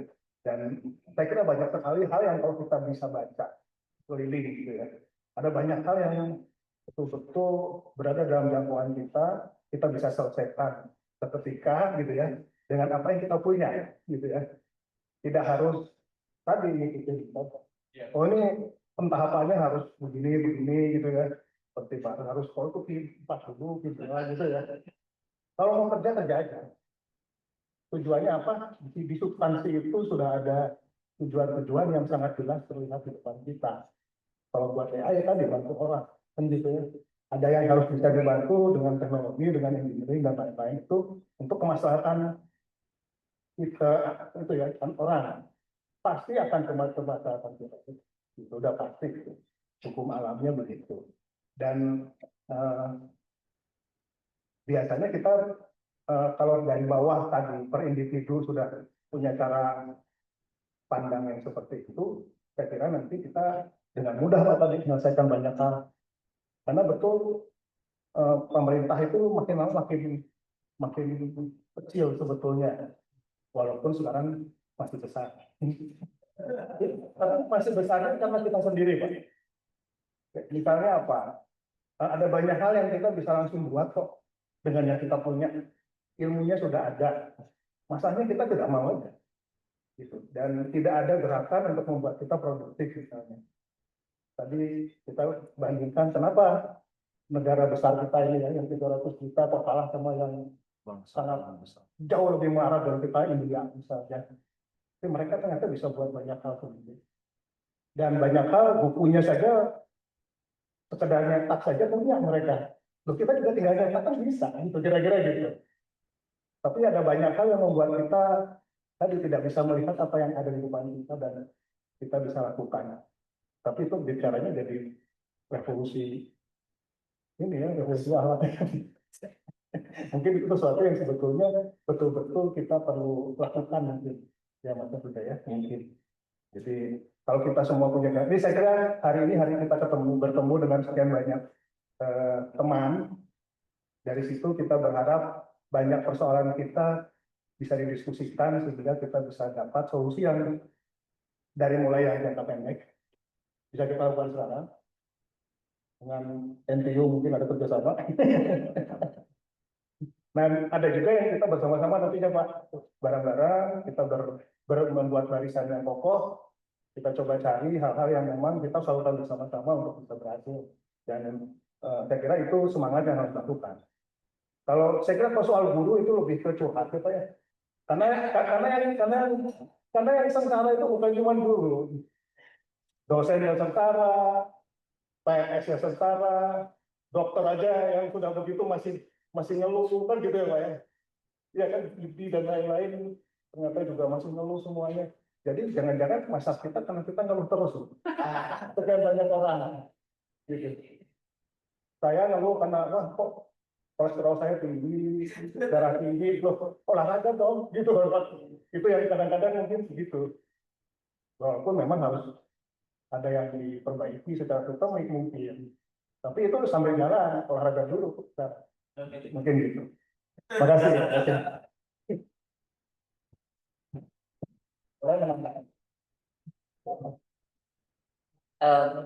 Terkait dengan ada judul buku yang menurut saya relevan. Ini bukan tulisan satu buku ya Pak. Ini pada relevan judul bukunya relevan dengan Ada 3 buku sepertinya Bapak promosi buku. Judul bukunya adalah The Teaching Guide. Tulisannya Stigler dan Hyper. Ini pernah membaca banyak. Buku ini menginspirasi banyak negara maju mengubah kurikulum, termasuk Indonesia. Isinya sederhana, karena dia mengendalikan survei tinggi ketika itu. Buku ini membandingkan video pembelajaran natural di Jepang, Amerika, dan Jerman. Dia tidak membandingkan statistik begitu, membandingkan statistik di pembelajaran asli di Jepang, di Jerman, dan juga di Amerika. Dan menghantam karena pertama dalam serialnya buku yang membandingkan video itu, dan videonya itu lebih dari 300 video besar sekali. Jadi pokok lah buku itu, melegenda. Saya sudah membaca banget. Ya, karena di Indonesia tidak ada terjemahannya, tapi kami waktu itu membaca dan nah dari buku itu ada perbedaan esensial pembelajaran siswa di Jepang, pembelajaran siswa di Amerika dengan pembelajaran siswa di Jerman yang membawa kesimpulan bahwasanya pendidikan ditentukan oleh konteks, kultur, dan histori. 3 itu saja, konteks, kultur, dan histori. Terkait dengan literasinya, maka literasi terbaik menurut pribadi saya adalah membawa guru ke dalam sebagai profesi dengan segala hormat. Banyak Pak yayasan di swasta yang menganggap untuk pengabdian. Menurut saya salah Pak. Dan tepat, guru bukan pengabdian, guru profesi. Kalau pengabdian, saya takut pengabdian. Tetapi pengabdian kepada saya Pahalanya apa sih kan ini? Mengajak sebanyak-banyaknya kan kaya. Sangat menghargai itu Pak. Guru itu profesi. Karena profesi, mohon perlakukan sebagai profesi. Mohon perlakukan sebagai profesi. Berapa kali kami kesulitan kalau mendampingi sekolah itu Pak. Malah kami kesulitan guru begini-begini. Ketika saya minta buka slip gaji guru tidak dibuka. Buka Pak slip gaji guru. Karena kan terbaiknya dari situ Pak. Dengan segala pelatihan dan sebagainya, seperti kesejahteraan tidak di bagian profesi, maka tidak jadi. Maka banyak dengan segala hormat lembaga-lembaga pendidikan yang dia adalah family foundation yang punya ruang gerak. Guru dijadikan sebagai etalase terdepan, tapi bagaimana financing of education itu ruang gerak. Literasi bagi guru menurut saya adalah pada masyarakat guru itu profesi. Dan tidak ini dijadikan sebagai sebatas pengabdian. Tidak bisa makan pengabdian karena TNI, Polri, dosen semuanya juga mengabdi insya Allah. Tapi jadikan itu sebagai profesi. Nah, buku The Kecinggan membawa literasi yang lain Pak. Literasi yang lainnya adalah penting melihat pembelajaran itu bukan dari cara guru mengajar, tapi cara siswa belajar. Saya merekomendasikan Bapak Ibu untuk membaca buku itu, kemudian dilanjutkan lagi dengan buku yang judulnya Mereformasi Sekolah. Itu lanjutan tersebut oleh orang. Semoga menjawab, waktunya juga sudah mau jam 12. Iya, baik. Terima kasih Pak Arif. Untuk Pak Arif. Silakan Pak Catur. Tambahan dikit ya, ini menarik tadi menyambung Pak Arif Hidayat tadi bahwa guru adalah profesi. Nah, saat ini pemerintah dan DPR, bolanya sedang ada di DPR, sedang menyusun rancangan undang-undang sistem pendidikan nasional yang rencananya akan menggabungkan Undang-Undang Guru 14 tahun 2005, Undang-Undang Guru dan Dosen, Undang-Undang Guru 20 tahun 2003, dan Undang-Undang 12 tahun 2012 tentang pendidikan tinggi. Pesantren tadinya masuk tapi sekarang tidak. Nah, ini menarik nih, apa yang disampaikan oleh Pak Arif tadi. Sebetulnya kalau RUU Sisdiknas ini bentuknya omnibus law, maka tidak akan menghilangkan ruhnya masing-masing undang-undang yang tadi dilebur. Tapi ini nanti dibentuk dalam bentuk kodifikasi. Jadi undang-undang Sisdiknas yang sedang disusun oleh DPR ini bersama pemerintah di prolegnas 2025, insya Allah tahun ini pasti akan dirampungkan karena prolegnas ini berbentuk kodifikasi. Artinya tadi yang Pak Arif sebutkan bahwa kita dulu guru dan dosen adalah profesi dengan adanya Undang-Undang 14 2005, ini mungkin secara substansi profesi akan tanda kutip bisa tergerus dengan tadi masuknya undang-undang digabung kodifikasi. Apabila penegasan terhadap frase norma-norma bahwa guru dan dosen adalah profesi tidak ada di substansi RUU Sisdiknas.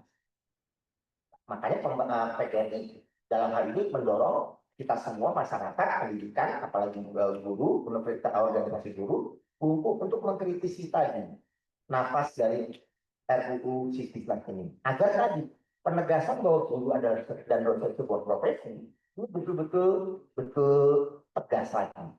Undang-Undang 14 2005 saja yang sudah ditetapkan 2005 ini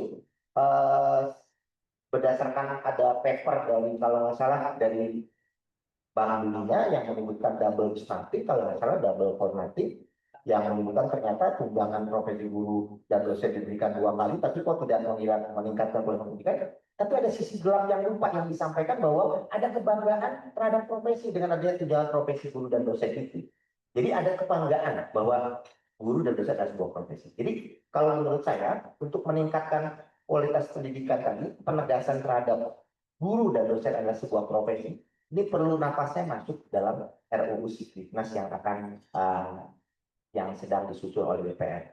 Oleh karena itu PGRI berharap pada pemerintah dan DPR bukan hanya soal frase tunjangan profesi guru, bukan soal kesejahteraan, tapi bagaimana penegasan bahwa guru dan dosen adalah profesi. Dan itu penting karena dengan profesi sebagai pendidik inilah motor utama untuk meningkatkan pendidikan. Tidak mungkin pendidikan yang berkualitas kalau aktor utamanya yaitu guru dan dosen, pendidik sebagai pendidik ini tidak betul-betul di highlight sebagai sebuah profesi yang perlu diberikan soal perhatian peningkatan kompetensi, kesejahteraan dan perlindungan. Jadi tanpa itu semua maka yang saya khawatir tadi iming-iming soal pengabdian, ini pengabdian, dulu gajinya sebelumnya 30 juta, 5 juta sekarang, 25 jutanya nanti di akhirat, gitu. Kan itu kan menjadi iming-iming kan pengabdian. Padahal kalau namanya penegasan profesi tidak seperti itu. Mungkin itu dari saya tambahan. Makasih. Iya, alhamdulillah. Bapak. Karena tadi saya sudah memberikan 3 kesempatan, Bapak sudah angkat tangan. Silakan Bapak, satu lagi. Makasih sudah tersedia ya Bapak-Bapak. Jangan khawatir ya, sudah ada di Ya, terima kasih. Waalaikumsalam warahmatullahi wabarakatuh. Nama saya Adi Fajria, saya dari Jaringan Sekolah Nusantara. Jadi kumpulan sekolah alam. Kalau tadi diskusinya tentang guru, kita mau geser ke sekolah. Jadi sini di sekolah alam. Tuh, ini dari sekolah Tangerang, Pak Okwan dari sekolah Bogor, Pak Edwin dari Igurus di BSD, Tangerang Selatan, ada Bu Asri dari Begaharu, Balenda. Ya. Jadi ini yang kalau di ICT itu dikenal di mana-mana, tapi kalau di SAN jarang dikenal. Tapi Pak Ari pun juga bertanya sekolah itu apa ya. Jadi walaupun sudah 27 tahun ada di Indonesia, tapi belum banyak dikenal. Kami ada anggota 280-an dari seluruh Indonesia. Sudah bekerjasama juga dengan FSC di ITB sudah 4 tahun, ada mata kuliah seni dan desain lingkungan kerjasama. Jadi praktek proyeknya itu di sekolah-sekolah alam seluruh Indonesia. Baru itu. Jadi pada hari ini saya mau cerita sedikit tentang ketika pandemi itu kami termasuk yang gamap. Karena sekolah alam itu kekhasannya adalah anak berinteraksi langsung dengan alam. Nah, maka ketika pandemi beberapa sekolah menyiasati. Jadi misalnya membuat produk namanya green therapy. Jadi mencuri-curi, bukan mencuri-curi. Anak-anak suruh masuk, kemudian sebagai bagian dari terapi daripada dia di rumah yang segala macam psikologis masalahnya ya. Nah, kemudian intinya bahwa sekolah alam itu ya di alam. Anak itu berinteraksi dengan alam. Nah, ketika AI atau ketika masa teknologi ini ya, teknologi 4.0 ini ada kegamangan di kami mencari di tengah antara alam dan teknologi AI. Mungkin sebagian besar dari kami menyiasatkan begini. Jadi untuk tingkat SD kami nggak intensif mengenalkan handphone dan lain-lain ke anak-anak. Tapi kalau tingkat SMP, karena sebagian besarnya itu ada di PKBM, nah, kalau kurikulum formal itu terlalu dibatasi. Jadi kalau untuk tingkat SMP ke atas itu kami umumnya PKBM karena lebih bebas.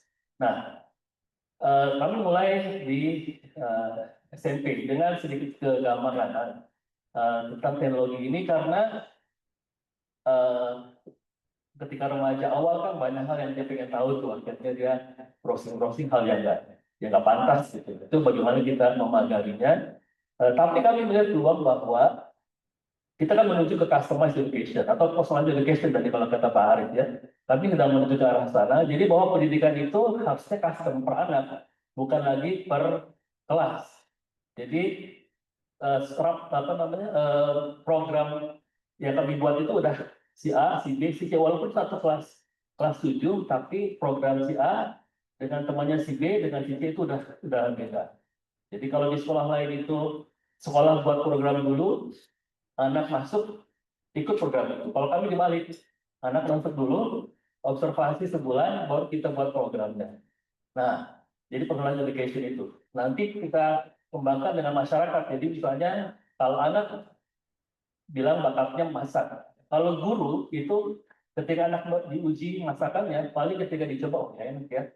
Begitu doang. Tapi kalau masakan yang kita bawa ke ahli kuliner, memang profesinya chef, dia akan ngasih insight lebih dalam. Oh iya, kamu cocoknya aliran masakannya apa? Kue atau masakan rumahan atau apa gitu. Itu terjadi misalnya 2 tahun lalu itu murid kami disleksia, sulit untuk mengidentifikasi kelebihannya, maksudnya kekuatannya ya. Kemudian ketika kami bawa ke Lombok, di sana ada orang yang profesinya melukis, tapi untuk Marvel ya. Dan dia bisa melihat bahwa anak ini yang disleksia ini itu punya bakat, bahkan dia disebut jenius di aliran lukisan naif. Jadi kayak lukisan anak kecil. Nah, dia bilang anak ini genius karena lukisannya, tarikannya berani dan warnanya berani. Buat kami guru nggak bisa lihat itu. Jadi hanya orang yang ahli lah yang bisa, makanya itu melibatkan masyarakat itu artinya para pakar-pakar di luar itu kami pertemukan dengan murid-murid kami gitu. Ini tolong lihat dong, ini apa, ini apa, ini apa gitu. Guru tuh terbatas, ya nggak bisa. Nah, anak kita menerima 18 orang anak, 18 orang potensinya. Bagaimana guru bisa catch up, mengejar, memfasilitasi? Maka harus melibatkan masyarakat. Nah, untuk yang akademik, itu yang sedang kami cari-cari ya. Jadi gimana caranya supaya anak yang kemampuannya berbeda itu belajarnya ya nggak klasikal seperti di kelas. Yang itu ada anak yang cepat, ini ada yang agak lambat, ini ada yang lambat. Itu pakai aplikasi harusnya. Tapi di Indonesia ini kami belum begitu dapat ya aplikasi yang bisa custom seperti itu. Misalnya kita pakai apa itu dan akademi untuk matematikanya SD ya. Itu bisa. Tapi SMP-nya masih bahasa Inggris. Kemudian untuk bahasa bisa pakai Duolingo. Jadi kan dia bisa setiap hari itu ada catatannya. Tapi kalau untuk sains dan lain-lain itu kami belum dapat gitu ya. Mungkin dari sini kami bertanya, mungkin ada insight dari Bapak-Bapak semuanya, saran buat kami sekolah alam, bagaimana meletakkan di tengah antara teknologi dengan alam. Kemudian peluang apa yang ada yang bisa kami kejar. Yang ketiga adalah kami membuka kerjasama dengan Bapak-Bapak dan semua yang ada di sini. Kalau mau penelitian atau mau kerjasama dengan sekolah alam, kami membuka diri untuk kerjasama itu. Terima kasih. Assalamualaikum warahmatullahi wabarakatuh. Terima kasih, saya senang sekali bisa kenalan karena sebetulnya yang tadi saya ceritakan Pak, literasi desa tubuh itu rencananya memang kita syarat. Tapi karena saya itu diuntungkan mempunyai jaringan, maka walaupun itu umurnya baru 1 tahun, saya bisa mempengaruhi NTU Nanyang itu untuk bisa bikin grassroots literacy workshop. Dan itu bisa menjadi, bisa istilahnya mata kuliah. Terus kemudian ya karena lagi-lagi karena saya terkaitan dengan NUS, kita bikin tahun depan kita bikin, sudah mulai tahun depan ini kan jadi bikin namanya mata kuliah. Dan mata kuliah itu namanya Design for Social Change. Kira-kira kayak gitu, jadi ngajar arsitek macam-macam. Kenapa saya perlu menggandeng di luar negeri dulu? Karena tiba-tiba orang pikir kita keren. Nah, dipikir orang keren itu penting, man. Nah, padahal nggak keren kita.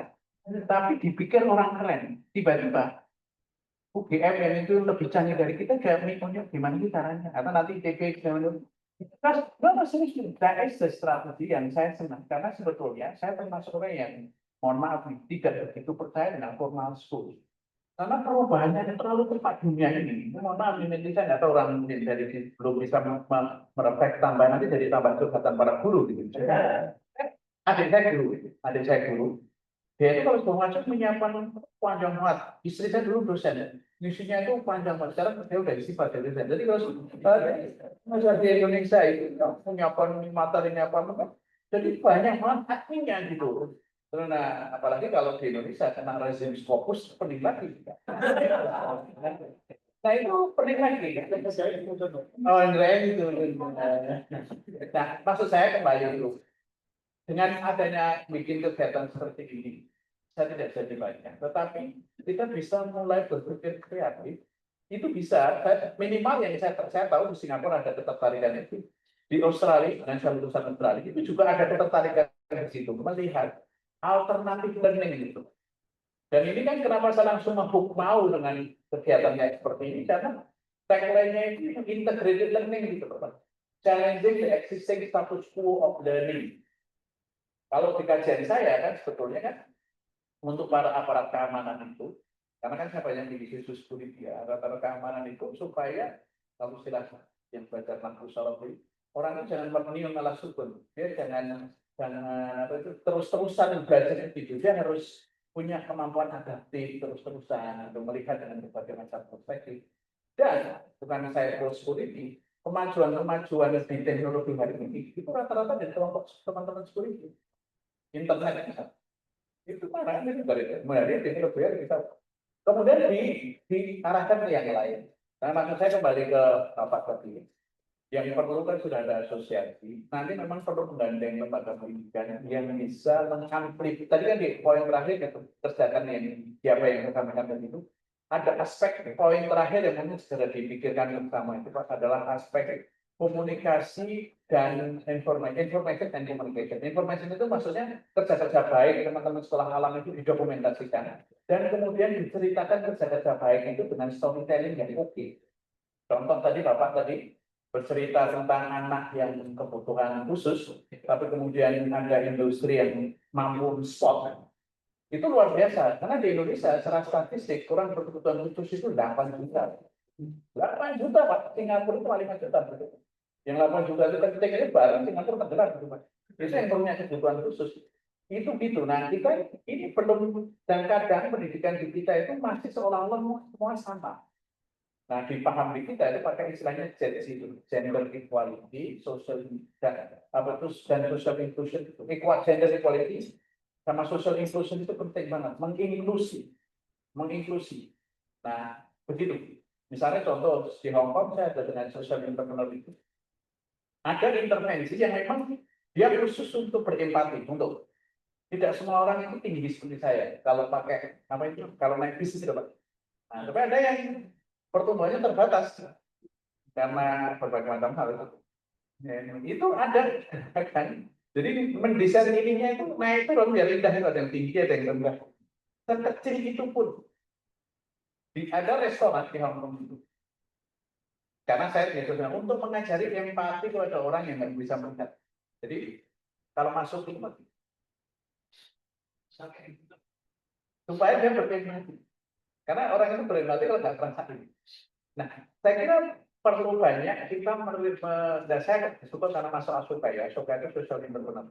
Banyak penyelesaian di dunia ini harusnya memang integrated dari kita yang orang membuat. Contoh, lagi itu didapat karena yang salah satu kampanyenya itu mining itu Pak, meledakan itu. Jadi kalau apa sih namanya?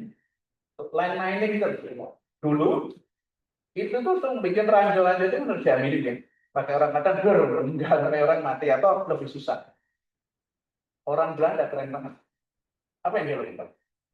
Ngelatih tikus. Untuk jalan, karena dia itu dilatih tikusnya itu mendeteksi. Oh di sini ada miningnya, diambil. Jadi lebih cepat itu untuk mining pakai tikus. Maksud saya begitu. Kalau tidak berpikir integrated, nggak learning each other, kita nggak bisa. Makanya hampir semua peradaban besar, manapun ada, any civilization, mulai dari Samaria, semua barat, kulit putih. It's not about the color of the skin. It's about the level of interaction. Berapa banyak kita berinteraksi. Dalam teori ekonomi disebut namanya agglomeration effect. Kita berkontak banyak. Kalau dalam film-film mafia, ya bentukannya berbagai macam interaksi yang kompleks. Leadership yang baik itu bukan ditentukan oleh badannya kuat dulu. Maka kalau pimpinan-pimpinan mafia di dalam film Netflix itu kan ada pimpinan mafianya perempuan, kecil perempuan. Karena networknya banyak ya. It's not strength. Nah, ini kita kira mulai challenging kayak gini seperti Bapak itu saya senang banget ada sekolah alam, mana alternatif. Because that is the real picture Pak. Karena yang existing now dengan adanya ini Pak, penting semua ini Pak. Penting semua menurut saya.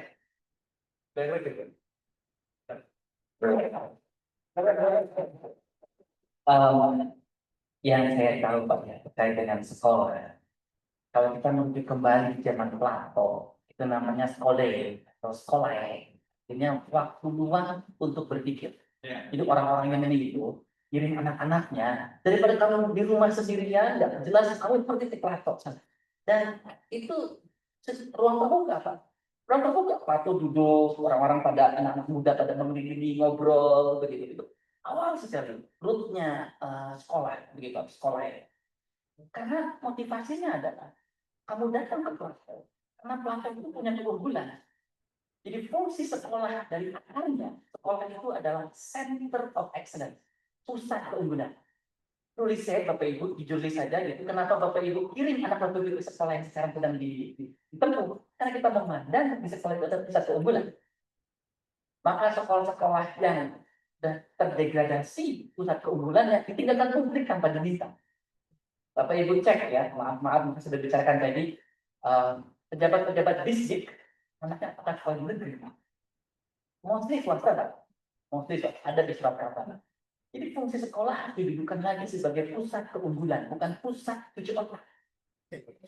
Seriusan, Pak, seriusan itu. Berapa banyak pembelajaran yang isinya ada cuci otak ketimbang ada pembelajaran dia lagi. Yang kedua, masih saya merefleksi dari platform itu, Pak, ya. Sekolah itu selain sebagai pusat keunggulan, di ATS itu ada dua. Ada pandangan militeristik, ada pandangan sebagai publik. Tapi mereka harus berdampingan. Maka sekolah itu sebetulnya adalah media, the way of associated living, cara hidup bersama. Ini kita akan hidup bareng nih di abad AI. Gimana nih caranya begitu? Cara berpikir apa nih yang perlu kita kerjakan? Gitu. Maka muncullah tidak hanya fast knowledge, tapi slow knowledge, antri, kesabaran, resilience yang tadi Bapak sampaikan. Itu sebagian dari tujuan sekolah. Sekolah-sekolah yang tidak mengedepankan itu ditinggalkan dengan sendiri. Dan yang terakhir, mungkin yang kedua ini sudah banyak, dua itu sudah banyak. Tetapi sekolah kita sering berkamuflase. Kamuflase sekolah-sekolah kita adalah mengedepankan prestasi siswanya. Juara ini, juara itu, juara ini. Ini kami pernah meneliti, Pak. 1.300 siswa di SMP negeri. Gitu, saya tidak bisa mengatakan. Di kota gitu. Bergengsi sekali, orang rebutan masuk sekolah itu, Pak. Tapi yang berprestasi itu hanya 1,3%. Dia adalah puncak piramida. Yang di bawahnya bagaimana? Jadi sekolah dianggap sebagai pabrik prestasi. Padahal aslinya dia adalah pusat keunggulan. Mengajarkan cara siswa hidup bersama nanti, begitu di masyarakatnya. Dan yang terakhir, sekolah itu milik publik. Oh, menggelar sekolahnya milik publik. Orang itu bisa lihat bahkan, bisa hadir orang tua itu. Awalnya sekolah itu sekolah milik publik. Tapi yang terjadi di kelas-kelas, sekolah itu dianggap milik publik.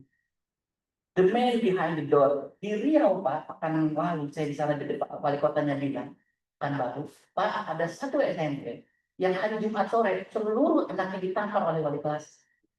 Jumat Sabtu libur, anak baru libur, Pak. Lalu gurunya membela karena tidak disiplin dan sebagainya. Tapi kan anak mungkin cuma diginiin, Pak, ya. Tapi namanya anak mungkin diperbuas ketika lapor ke orang tuanya, begitu, maka heboh. Kalau kata wali kotanya, mungkin karena kelas itu tertutup. Kalau sekolah milik publik, maka kurikulum itu menjadi acuan. Siswa belajar itu menjadi milik bersama, maka boleh kelas itu dibuka. Jadi kembali ke akar sekolah di zaman Plato. Sekolah itu satu, pusat keunggulan. Dua, mengajarkan cara hidup bersama. Dan yang ketiga, sekolah itu milik publik. Yang boleh jadi tiga ini miss.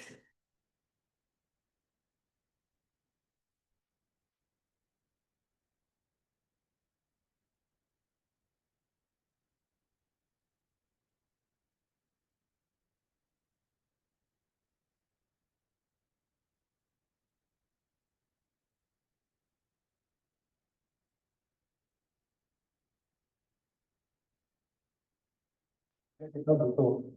Ya karena manusia peradaban meningkat, salah satu indikatornya katanya teknologi, Pak. Jadi mau nggak mau memang nanti kita perlu cari cara untuk memasukkan itu, ya. Tapi pendekatan yang dilakukan ya udah, saya anak-anak tidak boleh pegang gadget, main aja. Oh ya kita setuju, Pak, memang harus begitu.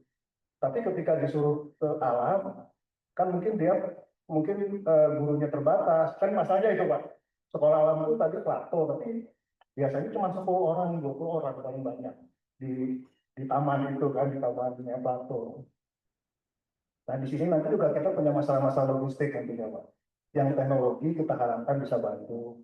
Misalnya ketika di alam kan biasanya kita pada saat saya kecil juga waktu pramuka ya, Pak, ya, ke alam itu kan ini apa, nah itu kan sesuatu yang perlu dibantu. Kalau gurunya mungkin terbatas, kita perlu kasih alat yang dengan cepat mengenali, dan saya kira itu juga tidak sulit kan gitu. Oh ini apa waktu itu ya, kumis kucing misalnya gitu ya gitu kan. Itu kan sesuatu yang memang bisa langsung teknologi bisa handle, dan memang teknologi biasanya digunakan untuk menghilangkan keterbatasan manusia. Jadi itu saya kira yang perlu diidentifikasi, malah alatnya kita bisa buat supaya bisa dibatasi hanya pada saat gitu. Nah, disleksia itu saya malah punya cerita banyak karena saya pernah jadi kopromotor Pak di Malaya. Ada PSS juga yang putar orang Indonesia yang ingin saya jadi kopromotornya. Dia bilang ternyata di Indonesia itu lumayan banyak Pak. Disleksia, diskalkulia. Jadi setiap kali angka 8 dia bilangnya 3 Pak. Bukan karena dia bodoh, tapi karena memang otaknya tidak bisa komprehensi angka itu. Dan saya kira memang saya jadi takut sendiri, selama ini kita menyia-nyiakan potensi segitu besarnya. Dan salah satu hasil dari PhD student itu kita punya semacam algoritma untuk bisa mengenali. Kan tadi 8 juta orang kayaknya kalau ke dokter kayaknya nggak akan selesai. Untuk identifikasi diagnosanya saja. Jadi kayaknya mungkin memang bagusnya sekarang sekolah-sekolah mulai belajar mengidentifikasi muridnya sebelum dipersonalize ya Pak ya. Tapi mengidentifikasi masalah apa yang muncul di semua, dan teknologi saya kira sangat membantu soal itu. Dan saya kira Mbak Nina bisa lah buat. Terima kasih Pak. Baik, kita sudah lewat sekian menit dari waktu makan siang yang terjadwal. Ibu, punten sekali, boleh ya nanti diskusinya langsung saja. Ini bapak-bapak ini insya Allah masih tersedia di sini sampai nanti sore, mudah-mudahan ya setelah makan siang. Boleh silakan. Dibantu teman-teman.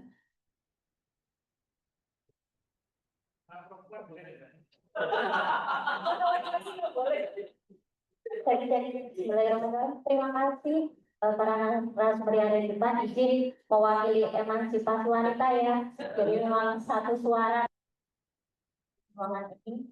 Jadi kami dari INGEM Indonesia, dari komunitas, kalau tadi dari sekolah, dari guru, ini mewakili suara komunitas itu ya, yang berwarna.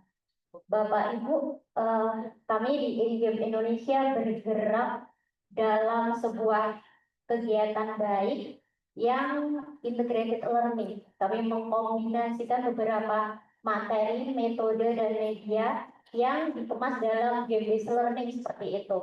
Kelompok sasaran kami yang biasanya mengikuti kegiatan bisa pelajar, mahasiswa, ASN, kemudian beberapa kementerian lembaga maupun organisasi profesi, jadi random target. Menarik sekali ketika tadi membahas terkait dengan integrated learning ya, dengan menggunakan media, metode, praktik, teori, dan latar belakang yang berbeda dan berwarna seperti itu. Di INGEM sendiri kami sudah aktif selama 3 tahun ini. Di tahun pertama kami belum begitu maksimal, tapi di tahun kedua kami punya support system yang luar biasa hebat. Hingga di tahun 2024 itu kami menggunakan game-based learning dengan dampak yang menurut kami sangat luar biasa gitu ya. Ada sekitaran hampir 8.000 sekian peserta terdampak atas support game-game dari Kumara, tentunya juga dari ACLC KPK. Di belakang saya ada dari ACLC KPK yang sudah memberikan support luar biasa sekali untuk pengembangan kami sebagai komunitas. INGEM Indonesia, Integrity Games. Jadi value yang kami angkat terkait dengan integritas. Apakah integritas untuk pelajar, mahasiswa, korporasi, organisasi, masyarakat, atau semuanya. Kami membalut integritas itu dalam sebuah permainan yang menarik, efektif, dan berdampak. Izin yang ingin mohon kuatkan saya begitu terkait dengan integrated learning ini, bagaimana sih cara mengukur efektivitas dari kegiatan atau program yang sudah kami lakukan.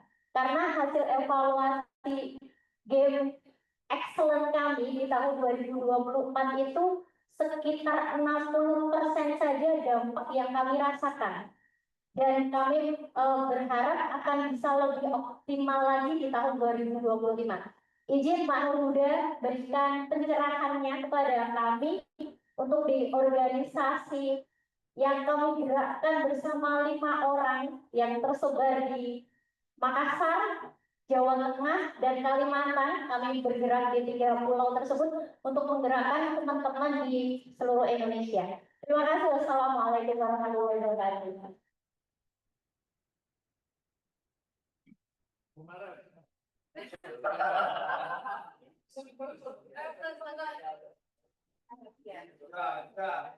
ternyata ada yang akan menjawab permasalahan banyak orang gitu di sini gitu ya. Ya, baik Bapak Ibu, saya rasa dia tidak akan pernah buat ya namanya ngobrol-ngobrol komunitas kecil seperti ini memang akan banyak saya diskusi yang muncul.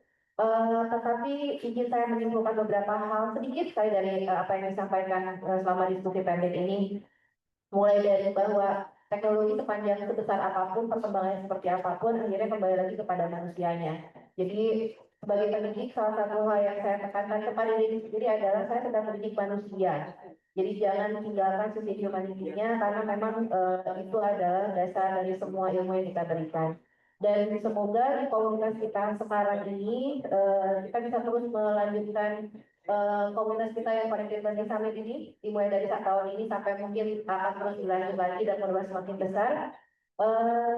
Kita bisa kembali mengembangkan bahwa itu milik publik ya, seperti yang Pak Arief sampaikan, bahwa semakin banyak yang terintegrasi, semakin banyak yang bisa menikmati pendidikan yang sesuai dengan kebutuhannya. Bapak Ibu, demikian sesi ini saya tutup. Terima kasih. Kita akan istirahat makan siang dan sholat setelah ini. Bagi yang ingin makan siang dulu, makan siang sudah tersedia di bagian belakang. Bagi Bapak Ibu yang ingin sholat dulu, musola ada di lantai 2. Jadi turun tangga nanti ke bagian belakang gitu, di ujung ada musola di sana. Kita akan kembali mungkin pukul 13.30 ya supaya cukup. Dilanjut dengan sesi-sesi diskusi. Diskusi kita tidak formal, nanti akan dibagi menjadi 2 bagian. Ada bagian yang learning culture, jadi di sana soal pembelajaran, game based learning, kemudian juga beberapa inovasi-inovasi akan ada di bagian belakang. Kemudian untuk yang public services ada di bagian depan. Nanti akan dipandu oleh 2 rekan saya, ada Mbak Vidya dan Mbak Tri yang akan memandu Bapak Ibu sekalian yang ada di sini. Tapi untuk saat ini silakan menikmati dulu saja yang sudah kami hidangkan dan selamat beristirahat Bapak Ibu. Kita akan kembali lagi pukul 13.30. Sekali lagi tepuk tangan untuk para narasumber kita hari ini. Semoga para anggota masih bersedia untuk melanjutkan diskusi lainnya. Terima kasih. Assalamualaikum warahmatullahi wabarakatuh.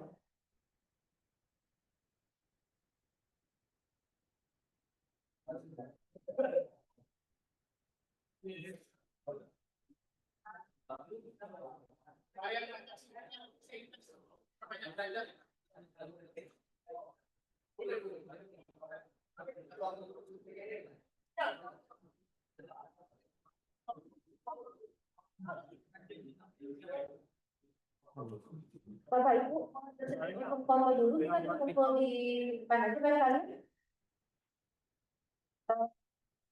Ya, Bapak, boleh izin foto dulu sebentar? Iya, jangan lupa ini jatuh. Teman-teman sisi dokumentasi barangkali boleh dibantu untuk foto dulu.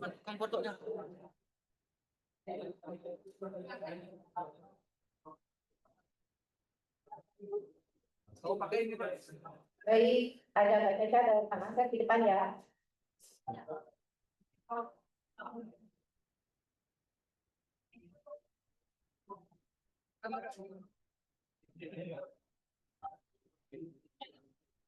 Ya, silakan Bapak Ibu Bapak Ibu di depan juga.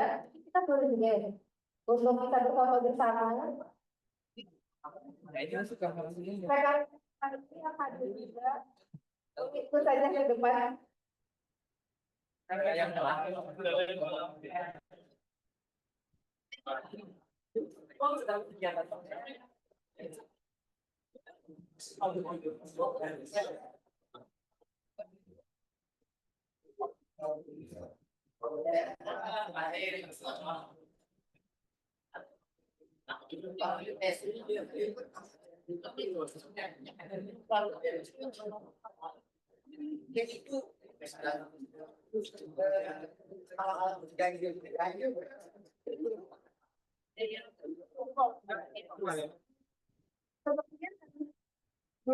Ya, ya, Bapak Ibu kalian, Mas, sepertinya karena nggak cukup.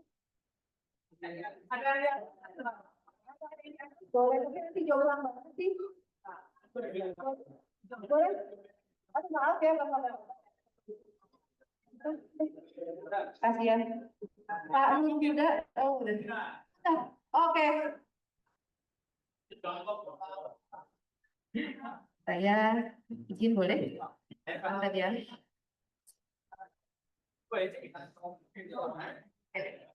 Langsung dari teman.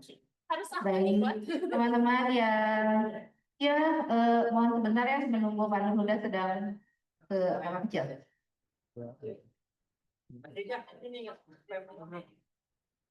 Pak Riza, ya Pak Riza.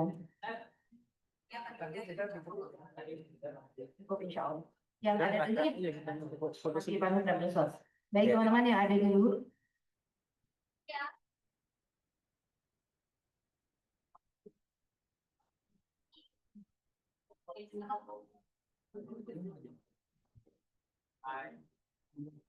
Sebentar, masih ada. Ini gaya lain juga boleh loh. Tapi biasanya gaya lain suruh gaya bebas jempol yang lain. Ya udah maksimal bebas ya.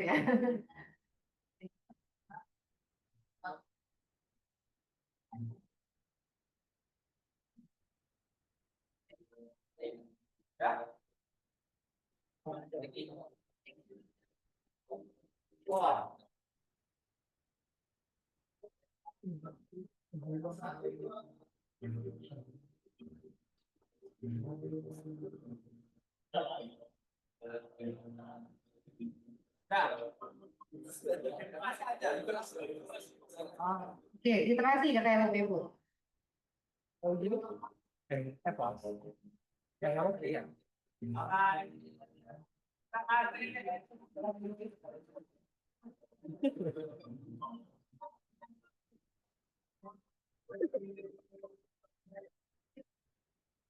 Tersangka.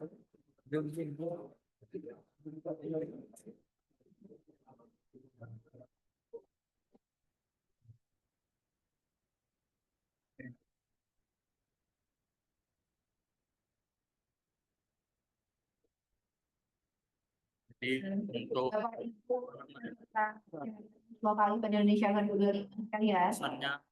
kesempatan kali ini Dan sudah kerjakan. Dan jika ingin melanjutkan dengan kegiatan crossing atau dengan yang ada di sini juga dipersilakan. jadi reporter. Oh iya, saya cepat lah. Ya nanti aja lah. Pas si 2.